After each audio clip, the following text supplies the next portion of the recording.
ఓం అజ్ఞానతిమిరాంధస్య జ్ఞానాంజనశలాకయ చక్షురున్మీలితం యేన తస్మై శ్రీగురవే నమః. మూకం కరోతి వాచాలం పంగుం లంఘయతే గిరిం యత్కృపాతమహం వందే శ్రీగురుం దీనకారణం. ఆజానులంబితభుజౌ కనకావదాతౌ సంకీర్తనైకపితరౌ కమలాయతాక్షౌ విశ్వంభరౌ ద్విజవరౌ యుగధర్మపాలౌ వందే జగత్ప్రియకరౌ కరుణావతారౌ వంశీ విభూషితకరా నవనీరదాభాత్ పీతాంబరాదరుణబింబఫలాధరోష్ఠాత్ పూర్ణేందు సుందరముఖాదరవిందనేత్రాత్ కృష్ణాత్ పరం కిమపి తత్వమహం న జానే. రాధే బృందావనాధీశే కరుణామృతవాహిని కృపయా నిజపాదాబ్జ దాస్యం మహ్యం ప్రదీయతాం. బృందాయై తులసీదేవ్యై ప్రియాయై కేశవస్య చ కృష్ణ భక్తి ప్రదే దేవి సత్యవత్యై నమో నమః. నారాయణం నమస్కృత్య నరం చైవ నరోత్తమం దేవీం సరస్వతీం వ్యాసం తతో జయముదీరయేత్. శ్రీకృష్ణ చైతన్య ప్రభు నిత్యానంద శ్రీ అద్వైత గదాధర శ్రీవాసాది గౌర భక్త బృంద. హరే కృష్ణ కృష్ణ కృష్ణ హరే హరే హరే రామ రామ రామ హరే హరే.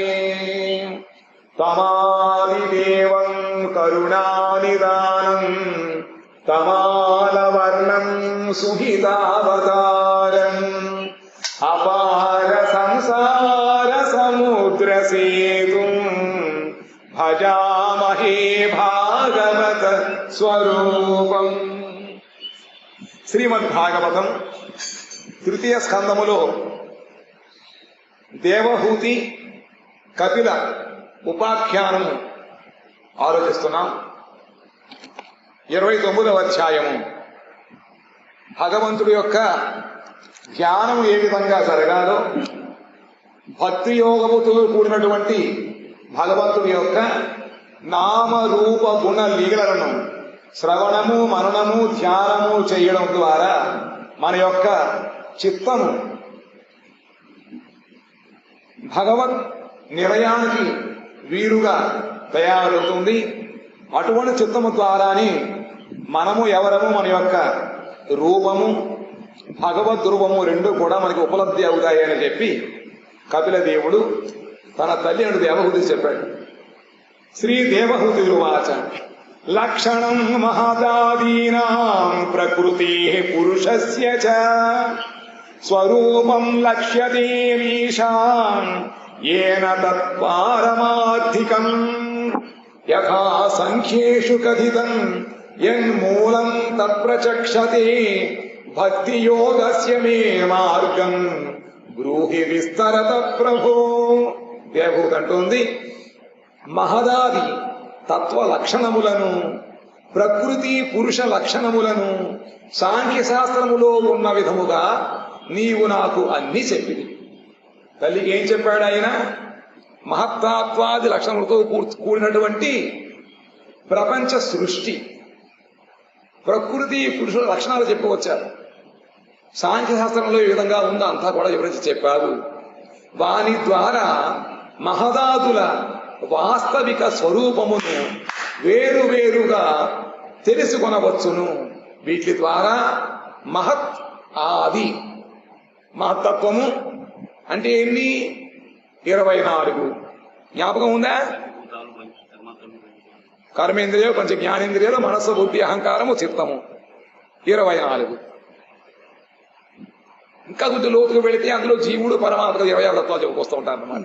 కొంతమంది 14 అని, కొంతమంది 16 అని, 20 అని, 24 అని, 20 రకరకాలుగా ఉన్నాయి. కానీ ఇందులో మనకి కపిల దేవుడు చెప్పినటువంటి దాని ప్రకారము 24 తత్వములతో కూడినటువంటి ఆ మహత్తత్వం గురించి వర్ణించారు. ఇవన్నీ కూడా వేరు వేరుగా తెలుసుకొనవచ్చును.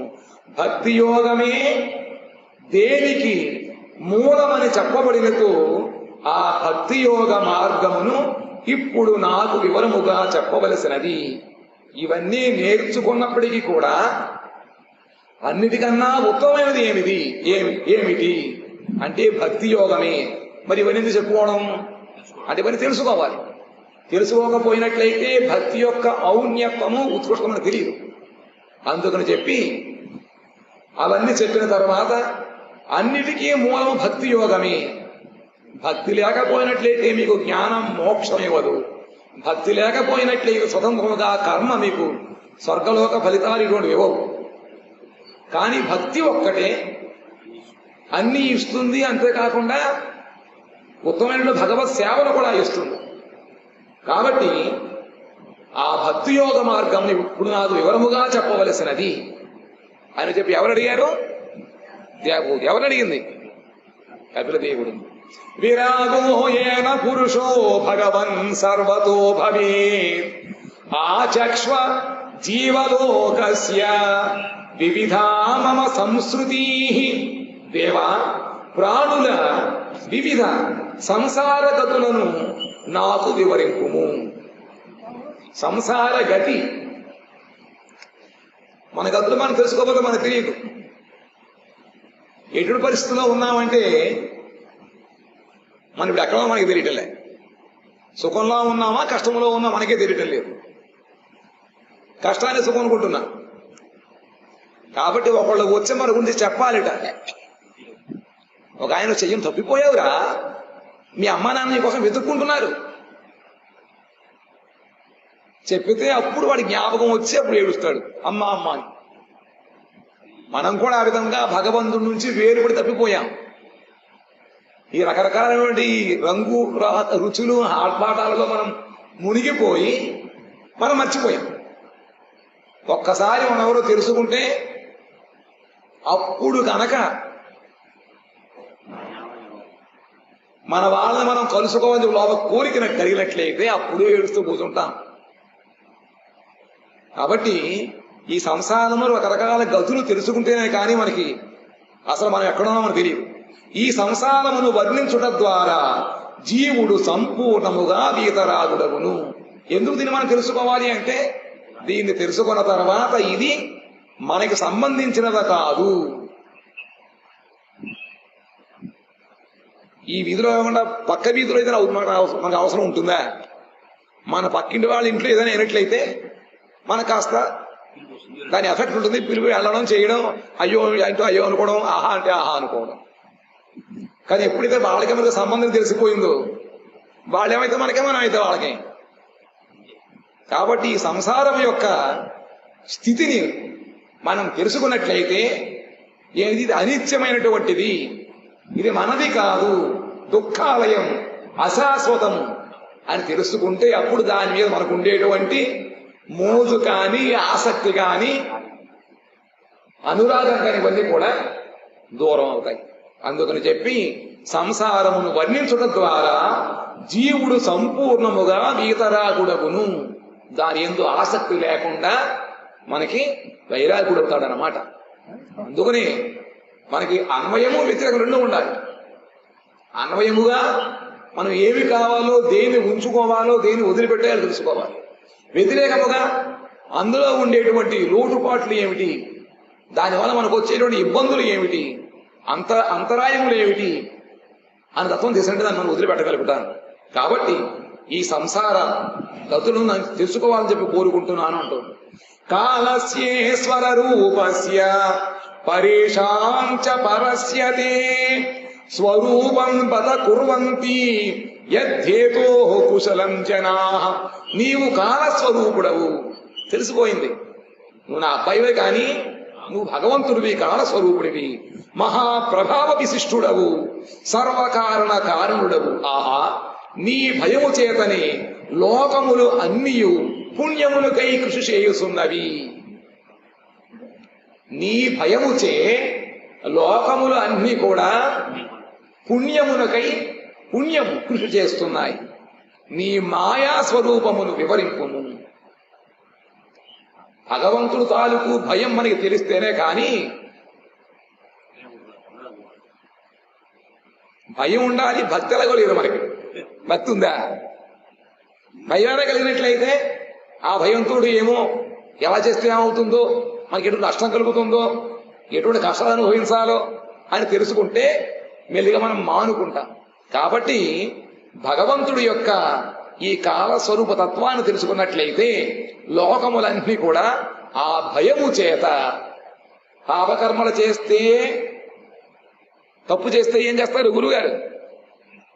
చెవి మిలిపి కొడతారు. అదే మంచి పని చేస్తే మెచ్చుకుంటారు. ఆ విధముగానే తప్పు చేయడం పాపము, మంచి పని చేయడం పుణ్యము. కాబట్టి పాపం పనులు, తప్పు పనులు చేయడం వల్ల వచ్చేటువంటి ఇబ్బందులు, మనం పడే కష్టములు, మన శిక్షణ తెలుసుకుంటే అప్పుడే చేయకుండా ఉంటాం.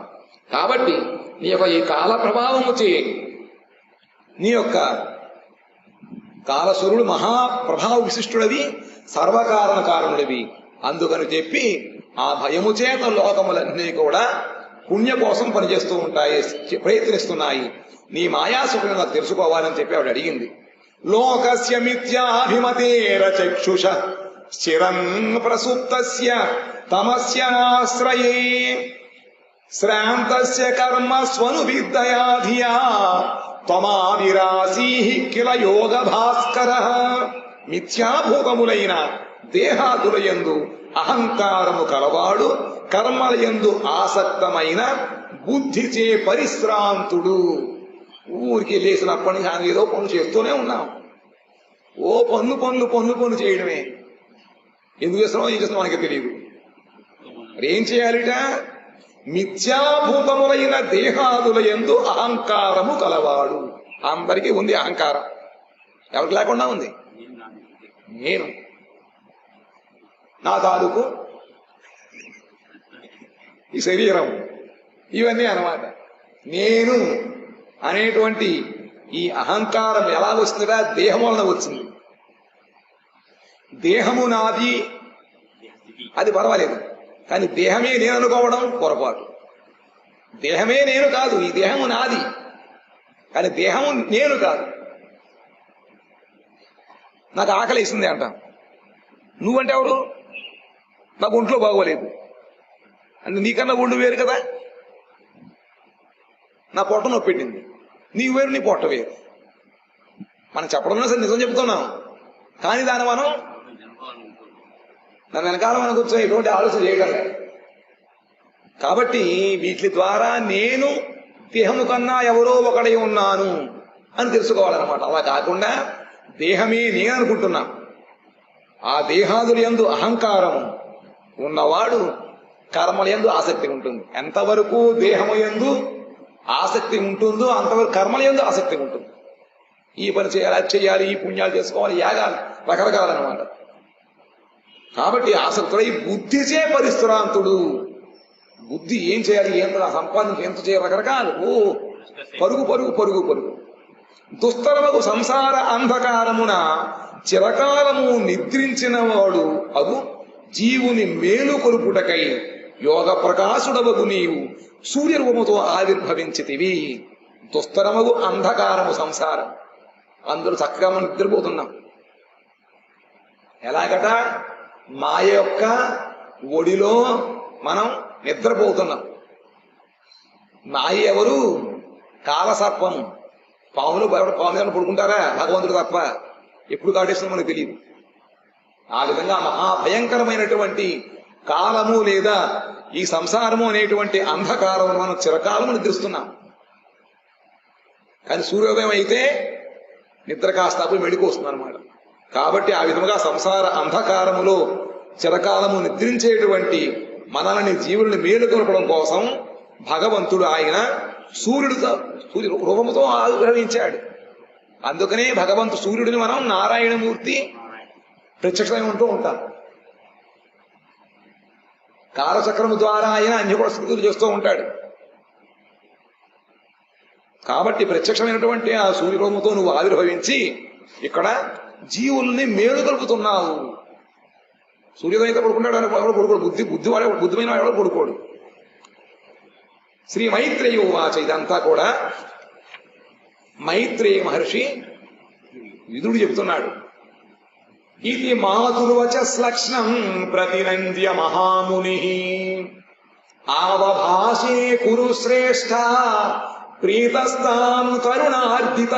మైత్రేయుడు పలికెను, కులుకుల శ్రేష్ఠుడగు విదురుడా, కపిల మహాముని తల్లి పలికిన సుందరములగు మాటలను విని అభినందించి ప్రీతుడు కరుణా పరిప్లుతుడు అయి ఆమెతో ఇట్లు పలికెను. ఈ విషయాలన్నీ కూడా మైత్రేయ మహర్షి విదురుడు చెబుతున్నాడు. అయ్యా, గురుకులములో శ్రేష్ఠుడైనటువంటి విదురుడా, కపిల మహర్షి విధముగా కపిల మహాముని భగవంతుడు ఆయన తల్లి పలికినటువంటి మాటలను విని ఆ మాటలు మెచ్చుకున్నట్ట. నువ్వు చక్కగా ప్రశ్న చేశావు, తెలుసుకోదగిన విషయాన్ని అడిగావు అని చెప్పి ఆ ప్రశ్నని ఆయన ప్రీతితో అభినందించడం మెచ్చుకొని తన హృదయములో కరుణ ప్లావితమైందిట. ఏదో విధముగా ఈమెని మన లోకంలో తీసుకెళ్ళిపోవాలి ఈ జీవుడిని అని ఆయన కరుణ పరిపూర్ణముగా ప్రవహిస్తుంటే దాంతో ఈ విధంగా అంటున్నట్ట. శ్రీ భగవానువాచ. అని ఏమడిగింది? వ్యభూతి ఏమడిగింది? నాకన్నా ముందేమడిగింది? భక్తి యోగం గురించి అడిగింది. శ్రీ భగవానువాచ. భక్తి యోగో బహువిధో మార్గైర్భావిని భావ్యతే స్వభావగుణ మార్గేణ పుంసాన్ భావో విభిద్యతే.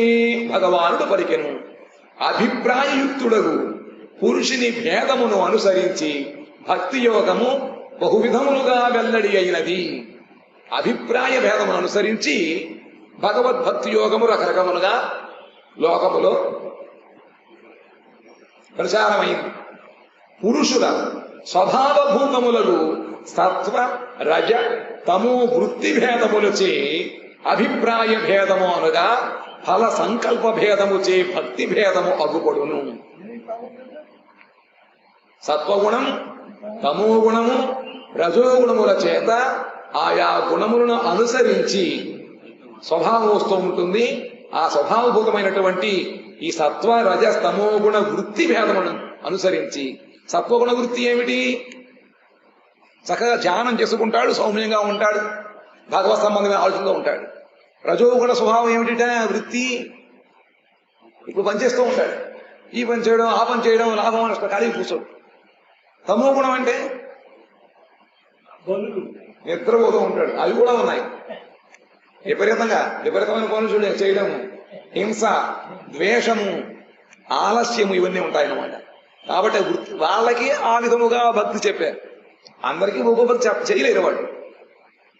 తమో గుణం వాడు తీసుకొచ్చి నువ్వు చక్కగా ధ్యానం చేసుకుని కూర్చుని నిద్రపోతాడు. వాడు నిద్ర వస్తుంది. వాడికి ముందు క్రమక్రమంగా రజోగుణంగా అభ్యాసం చేయించాలి.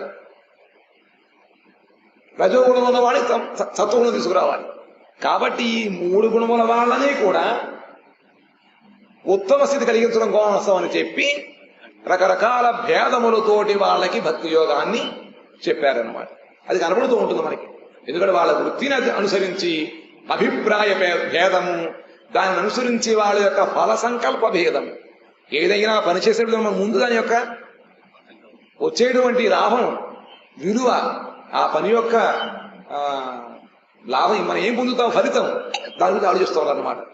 కాబట్టి ఆ విధముగా సంకల్ప భేదం కూడా కనపడుతూ ఉంటుంది. అభిసంధాయయో హింసాం దంభం మాత్సర్యమేవ వా సంరంభీ భిన్న దృగ్భావం మయి కుర్యాత్ స తామసః. క్రోధము గలవాడు, భేదమును దర్శించువాడు అగు పురుషుడు హింస దంభ మాత్సర్య భావములను మనస్సున నిలుపుకొని నన్ను భజించినచో తామస భక్తుడని చెప్పబడును. తామసిక భక్తుడెవరు? క్రోధము గలవాడు. కోపం అనుకుని జరగకపోతే కోపం వచ్చేస్తాం, అవునన్నది కాదంటే కోపం వస్తుంది. అటువంటి భేదమును దర్శించేవాడు పురుషుడు హింస దంభము మాత్సర్యము వాడు చేసేటువంటి సాధనలో కానీ వీటిలో కానీ 3 రకాలు ఉంటాయి. ఒకటి హింస, నేను ఎవరి నెత్తి మీద చేయబడితే వాడు భస్మయమైపోవాలి. రకరకాలన్నమాట ఇటువంటి. ఇంకా దంభము అన్నందరూ కూడా ఈ భగ సాక్షాత్కారం అయిందని అని చెప్పి అందరూ కూడా మెచ్చుకోవాలి, లేదా చూపించుకొని గుర్తింపు రావాలి. దంభం అహంకారం. ఇక ఆశ్చర్యము, వాడికి ఉన్నది నాకు ఇంకా అంతగానే ఎక్కువ కావాలి. ఈ విధముగా పోటీతోటి మాస్టర్ భావాన్ని మనసుడు నిలుపుకొని భజన చేసినట్లయితే అటువంటి భక్తులు తామసిక భక్తులు అని చెప్పారు. గీతలో ఇవన్నీ ఉన్న భగవద్గీతలు అని చెప్పుకొచ్చారు. విషయానభిసంధాయ యస ఐశ్వర్యమేవ వా అర్చాదావర్చయేద్యో మాం పృథక్ భావస రాజసః. విషయములను, యశస్సును, ఐశ్వర్యమును కాంక్షించి భేదభావముతో నన్ను పూజించు వ్యక్తి రాజస భక్తుడని చెప్పబడును. పాపం ఇతనికి ఈ సాధన వలన విషయములు కావాలి, సుఖములు. విషయములు అంటే ప్రపంచములో రకరకాల వస్తువులు, కనక వస్తు వాహనములు, గృహములు, మంది మార్పణం, ఇవన్నీ ఉండాలన్నమాట. యశస్సు, గొప్ప కీర్తి రావాలి, ఐశ్వర్యము, ఇవన్నీ కోరుకొని ఎవరైతే భేదభావముతో అంటే సమస్త జీవులలో భేదాన్ని చూస్తూ అంటే భగవత్ సంబంధము కాకుండా ఇతర సంబంధము ఉంటే దాన్ని భేదం అంటారు. జగముద నీది కానిది ఏది, నీకు ఉపకరణమే నేను అని భావం ఉండాలి. ఇది లేకుండా ఇవన్నీ కూడా నా కోసం భగవంతుడు ఇచ్చాడు, నేను అనుభవించాలి, లేదా ఇవే ఇటువంటి జ్ఞానం వచ్చినట్లయితే అది భేదభావం అన్నారు. ఆ విధంగా పూజించే వ్యక్తిని రాజస భక్తుడు అన్నారు. కర్మ నిర్హారముద్దిశ్య పరస్మిన్ వా తదర్పణం యజేద్యష్టవ్యమితి వా పృథక్ భావః స సాత్వికః. పాపములను నశింపచేసుకొనుటకు, పరమేశ్వరునకు కర్మలను అర్పించుటకు భగవంతుని అర్చించవలెను అని బుద్ధితో భేదదర్శి అయి నన్ను పూజించు మానవుడు సాత్వికుడు అని చెప్పబడను. యథాలాప సంతుష్ట, ఏది నాకు రావాలో. తామసిక భక్తుల గురించి అందులో ఎవరైతే తన చేసిన పాపాలని నశింపజేసుకున్న కోసం తపస్సు చేస్తూ ఉంటారు. రెండవది భగవంతుడికి సర్వకర్మ ఫలితాన్ని అర్పిస్తూ ఉంటారు. నేను కర్మ యొక్క ఫలితం మనకు వచ్చినట్లయితే అది మళ్ళీ బంధనం అవుతూ ఉంటుంది. పుణ్యకర్మలైతేనేమో బంగారు సంఖ్యలు, పాపాలకి ఇనుప సంఖ్యలు, రెండు కూడా సంఖ్యలే మనం బంధించేవి. ఆ బంధనం ఇనుపదైతే మనకి బంగారం అయితే. కాబట్టి ఈ రెండు కూడా మనం భగవత్ రాజ్యానికి వెళ్ళడానికి ఇవన్నీ అవరోధములు. కాబట్టి అవి తెలుసుకొని నిష్కామముతో కర్మలు చేసి కర్మ ఫలితాన్ని భగవంతుడికి సమర్పించాలి.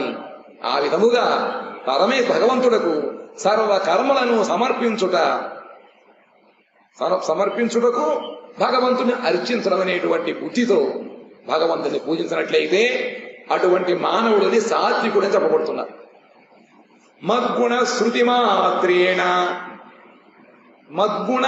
శృతిమాత్రేణ మయి సర్వగుహాశయే మనోగతి రవిచ్ఛిన్నా యథా గంగాంభసోంబుధౌ లక్షణం భక్తి యోగస్య నిర్గుణస్య హుదాహుతం అహైతుకి అవ్యవహితాయా భక్తి పురుషోత్తమే. ఇది భక్తికి డెఫినిషన్. అసలు భక్తి అంటే ఏమిటి? ఏం చెబుతారు? రోజు చక్కగా స్నానం చేసి గుడికి వెళ్లి బొట్టు పెట్టుకుని 3 సార్లు ప్రదర్శన చేసి నమస్కారం చేయాలి. ఎంత కొత్త భక్తుడు. అది భక్తి. భక్తి అంటే ఏమిటి అంటే అంటున్నారు, తల్లి వెనుక చెప్పబడిన త్రివిధ రూపమగు సగుణము, దీనికి భిన్నమైనది నిర్గుణ శుద్ధ భక్తి. ఇందులో గుణములు ఉన్నాయి, సత్వగుణం, రజోగుణం, తమో గుణం. దీనికన్నా వేరేది నిర్గుణ భక్తి అంటారు. అదే శుద్ధ భక్తి అన్నమాట. గంగా ప్రవాహము అఖండ రూపముగా సముద్రము వైపు ప్రవహించున్నట్లు. ఎక్కడో హిమాలయాల్లో పుట్టింది గంగ. గంగ ఎక్కడ పుట్టింది? గంగోత్రి, గోముఖం. అక్కడ నుంచి గంగా నది వస్తూ ఉంటుంది. ఆ గంగా నది పుట్టినప్పటి నుంచి మళ్లీ తిరిగి సముద్రములో చేరేంత వరకు ఎక్కడ ఆగకుండా ప్రవహిస్తూనే ఉంటుంది. ఆ విధముగా అఖండ రూపముగా సముద్రము వైపు ప్రవహించున్నట్లు నా గుణములను వినుట వలననే సర్వాంతర్యామినగు నా యందు ఆత్మకు అవిచ్ఛిన్నము స్వాభావికము అగు గతి కలుగును. ఏ విధముగా అయితే గంగగా గుణం ఎలా కలిగింది? స్వభావం ఆ విధంగా. ఆ విధంగానే మనకు కూడా ఒక స్వభావం ఉంది, అది బయటికి రావాలి. అది ఎలా గడుస్తుంది? అది నా గుణములను వినుట వలననే, భగవద్గుణములను వినడం వలనే మనకి భగవంతుడి యందు ఆసక్తి కలుగుతుంది. ఆ విధముగా గంగ ప్రవహించున్నట్లు, అంటే నిరంతరం ఏ విధంగా ఆత్మ ప్రవహిస్తూ ఉంటుందో ఆ విధముగా మనము భగవద్గుణములు నిరంతరము వింటూ ఉండాలి. వినుట వలననే ఆ విధంగా సర్వాంతర్యామయగు నా యందు ఆత్మకు. నేను చెప్పుకున్నాను, భగవంత్యానము మనకి మనస్సులో అయితే కుదరదు, చిత్తములో రావాలి. ఆ విధముగా మనం భగవద్గుణములను నిరంతరము వినడం వలన సర్వాంతర్యామైనటువంటి భగవంతుడు యందు ఆత్మకు అవిచ్ఛిన్నము స్వాభావికము గతి కలుగును. ఆత్మ ఇప్పుడు కూడా ఆత్మ మేలుకుంటుంది అన్నమాట. కేవలము మన జీవాత్మ మేలుకోవాలి అంటే దానికి తగినటువంటి అలారం ఏది అంటే భగవద్గుణములు, నామగుణ కీర్తనములు. ఇవన్నీ వినడమే కేవలం శ్రవణం అన్నారు. ఎందుకంటే ఆ శ్రవణము ద్వారానే వెళ్ళి జీవుడు యొక్క నిద్రించేటువంటి అతనికి వెళ్ళి తగులుతుంది అన్నమాట శబ్దబ్రహ్మం. ప్రవిష్ట కర్ణరంధ్రేణ అన్నారు. చవల ద్వారా వెళ్ళి సూటిగా అది జీవుడు ఆత్మ తగులుతుంది అన్నమాట. అటువంటి శక్తి కేవలము శబ్దము మాత్రమే ఉంది, భగవన్ నామానికి మాత్రమే ఉంది. అది వెళ్ళినప్పుడు ఆత్మకి అవిచ్ఛిన్నము స్వాభావికము.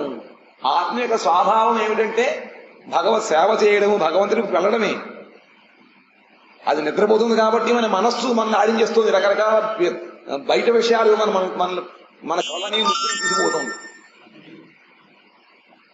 మనస్సు. అది రాజ్యం చెలాయిస్తుంది అనమాట. దాని కదా అసలు అది రాజు కదా, ఏది కదా, అది మనసుకి మనకు సంబంధం లేదు. కానీ దాని పెత్తనం ఎక్కువైపోయింది. ఎందుకంటే ఈ పడుకోడు కాబట్టి. ఇంట్లో యజమాని పడుకుంటే సేవకులు వాళ్ళదే రాజ్యం, వాళ్లే యజమానుగా ఫీల్ చేస్తూ ఉంటారు. మరి ఆ స్వామి లోపల ఉన్నటువంటి యజమాని లేవాలి. దాన్ని ఎలాగ లేపడం అయింది?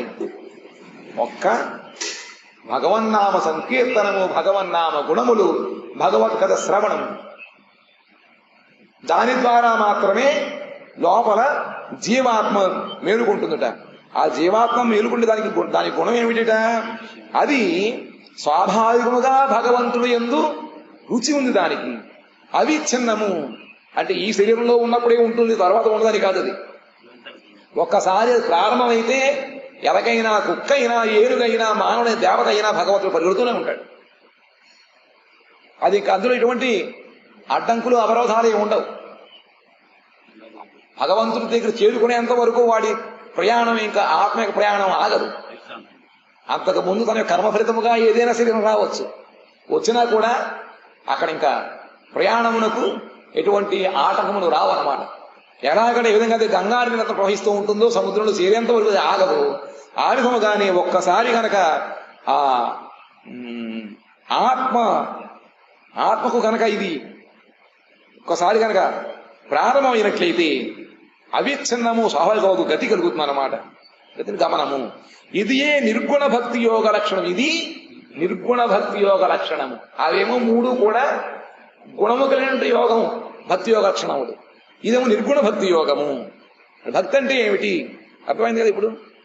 పురుషోత్తముడనగు నా యందు భక్తి ఫలానుసంధానము లేనిది, ద్వితీయ అభినివేశము వలన కలిగిన ప్రాకృత భేద లక్షణములు లేనిది. ఆ భక్తి ఎటువంటిదిట? భగవంతుడి యందు ఫలానుసంధానము లేనిది. ఎందుకు చేస్తున్నావా అంటే చేయాలంతే. అంతకుముందు నేను ఇటువంటి సంకీర్తనము జపం చేయడం వల్ల పాపాలన్నీ పోతాయి, మనసు నిర్మలమవుతుంది అనేటువంటి ఒక ఆసక్తి, అందులో ఒక కోరిక ఉంటుంది. కానీ శుద్ధ భక్తి, మామూలు భక్తి వచ్చేటప్పటికి, నిర్గుణ భక్తి వచ్చేటప్పటికి నా కర్తవ్యం, నా సహజ ధర్మం అది అనేటువంటి బుద్ధి మనకి వస్తుంది అన్నమాట. అది ఆత్మ యొక్క లక్షణము, దాని యొక్క తత్వం అన్నమాట. పురుషోత్తమునగు నా యందు ఫలానుసంధానము లేనిది. చేస్తే ఏమొస్తుంది అంటే ఇది చెప్పడం వాడు. ద్వితీయ అభినివేశము వల్ల కలిగిన ప్రాకృత భేద లక్షణము లేనిది. ద్వితీయ అభినివేశము మన యొక్క దృష్టి భగవంతుడు తప్ప మిగతా విషయాలందు ఉన్న కారణముగా వాటి ఎందు మనకి ఆసక్తి ఏర్పడి దూరం అవుతూ ఉంటే ఆ విషయాలు మనకి లోపల బాధ కలుగుతూ ఉంటుంది. దగ్గరగా ఉన్నప్పుడు మన మాట వెనకపోయినట్లయితే, వాటిని మనం అనుభవించలేకపోయినట్లయితే లోపల విధమైనటువంటి ద్వేషం కలుగుతూ ఉంటాయి. కాబట్టి ఈ ద్వితీయ అభినివేశం వల్ల వచ్చింది. భయం ద్వితీయాభినివేశత స్యాత్ అన్నారు. భగవద్ ఇతర విషయములు మనకు ఆసక్తి అభినివేశం ఉన్న కారణముగానే ఈ భయము, రాగము ఇవన్నీ కనబడుతున్నాయి. కానీ ఇప్పుడు ఆ భక్తి యోగాన్ని మనం అనుష్ఠానం చేసినట్లయితే ఇంక ఇది ఉండదు అనమాట. ఎందుకంటే భగవంతుడు తప్ప ఇంకే విషయము లేదు మనకి. మన యొక్క ధ్యేయము అంతా కూడా భగవంతుడే. కాబట్టి ఆ భక్తి యోగము ద్వారా ద్వితీయ అభినివేశము లేని కారణం వలన ఎటువంటి మనకి మిగతా ఈ భేదాభిప్రాయం ఉండవు అన్నమాట. అటువంటిది భక్తి అని చెప్పి ఇక్కడ చక్కటి శ్లోకాలు రెండు కూడా అందరూ గుర్తు పెట్టుకోండి. అక్కడ మాట చెప్తున్నాడు. మద్గుణ శృతి మాత్రేణ మయి సర్వగుహాసయే మనోగతిరగచ్చిన్న యథా గంగాంభసోంబుధౌ లక్షణం భక్తి యోగస్య నిర్గుణస్య హృదాహృతం అహైతుకి అవ్యవహితాయా భక్తి పురుషోత్తమే పాంచాకల్పతరుభ్యస్య కృపా సింధుభ్యేవ చ పతితానాం పావనేభ్యో వైష్ణవేభ్యో నమో నమః.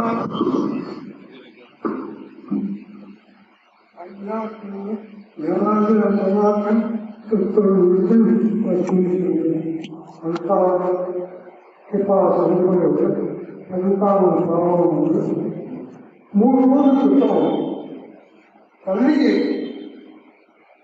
అతను చదువుతాడు. భక్తుల యొక్క సమస్త అవయవం దేవుడు స్వరూపం లేదు అని కాదు. భక్తులు ఇచ్చిన రూపం నుంచి మొత్తం వర్ణం చేస్తుంది. అపాద పక్కలు అపాద హస్తము వరకు రూపములు ఆయన శరీర తేజస్సు, ఆ శరీర కాంతి అన్నిటి కూడా సెలవుతుంది. అవి ఎవరు తెలియదు. కేవలం శుద్ధ భక్తి చేస్తారు. మన స్థిత్యం లేకపోతే దేవుడు చేస్తే చాలా పని చేయాల్సి ఇదే సరి జ్ఞానం చేసి మనసు ఆ మనసు లేదు ఎక్కడ ఉంది. ఎక్కువ ఇంటి చేయలేకపోతే కేవలం భక్తి చేస్తేనే తప్పు మొత్తుకున్నాడు. భగవంతుడు భక్తుడు లక్షల మంది శాస్త్రం చెప్పాడు. చుట్టూ మీకు మనకు అధ్యాయంలో భగవద్గీత మాకు కొన్ని శ్లోకాలు చదువుతాడు. భక్తులకు చదువుకుంటాం. భక్తుడు రూప లావణ్యము అందరూ చూడలేదు.